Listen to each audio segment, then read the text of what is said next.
बहुत दिवसांपासून पीक विम्याच्या संदर्भात तुम्ही सुद्धा लढत होतात सेंट्रल लेवलवरती आणि स्थानिक लेवलवरती शेतकरी मुवमेंटच्या माध्यमातून आम्ही सुद्धा छोटे मोठे प्रयत्न करत होतो। शेतकऱ्यांचा एक नेहमीचा प्रश्न आहे की बाबा विम्याचं काय झालं। आपण बघितलं असेल की जे जे जिल्हे पीक विम्यापासून वगळण्यात आले त्यात यवतमाळ जिल्ह्याचं देखील नाव आहे आणि याच्या संदर्भात कृषी मंत्र्याकडे एक बैठक झाली। स्वतः कलेक्टर, पालकमंत्री आणि सगळे लोकप्रतिनिधी देखील हजर होते।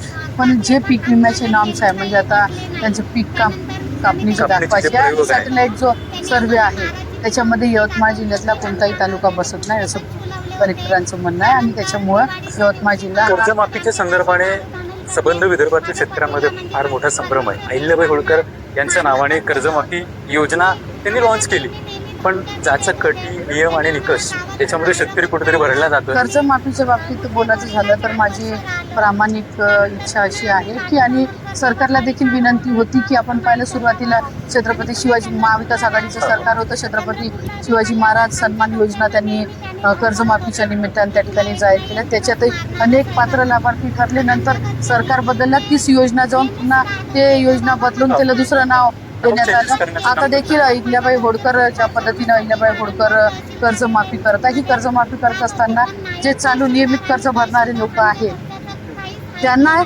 यापासून सवलत नाही। जे थकीत असणारे शेतकरी आहेत त्यांना ही कर्जमाफी भेटत आहे। मग रेग्युलर कर्ज भरून लोकांनी चुका केल्या का? तुम्हाला कर्जमाफी जर करायची आहे तर सरसकट कर्जमाफी करा, म्हणजे थकीत कास्तकार असो किंवा रेग्युलर भरणारे असो।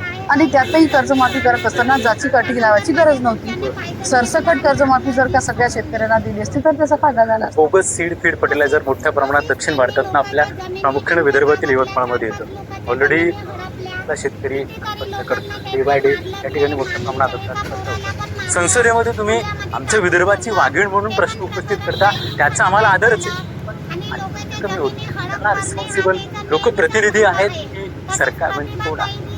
मागच्या वेळी देखील आपण पाहिलं की टोटल विदर्भात ज्या आत्महत्याग्रस्त जिल्हे आहेत त्यात सगळ्यात जास्त आत्महत्या या यवतमाळ जिल्ह्यात झाल्या।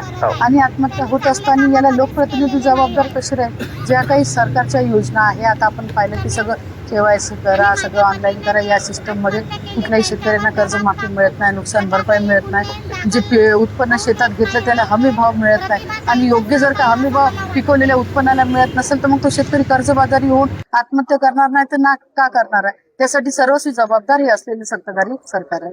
मित्रांनो, ह्या होत्या आरणी वणी चंद्रपूर लोकसभा मतदारसंघाच्या लोकप्रिय खासदार आदरणीय प्रतिभाताई दानवे, पंढरी पाटील।